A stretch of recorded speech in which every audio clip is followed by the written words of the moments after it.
Joyce, Sunny Bonani, Kunchani. Is het trots geworden, Chapik en my eie versekering.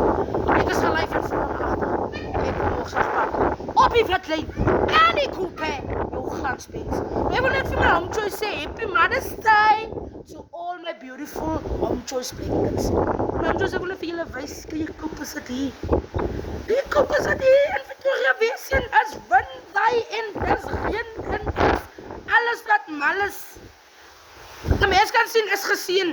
Ons is geseënde moeders. Ek is 'n trotsgeborde moeder. Yes. Ek is gelyf aan voor en agter.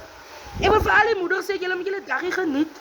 En julle baan en alles wat mooi is, laat jy Grasley, Rottweiler of Pitbull lekker kook vandag. Laat hy kook. Weet jy Grasley gaan vir ons brei? So ja, we're moving forward. Maar dit is koud. Dis net 'n leeu hoe dit is. Hy's nog nie klaar nie. Fijnie vind. En kijk, ek moet mos nou ook as 'n moeder, ek ook weer daarom iets weer vir die Russell teruggee. Julle weet nog waarvan ek praat. Kom aan, sikkels jou eyster. As windwy, dis alles wat alles. Sikkels jou eyster.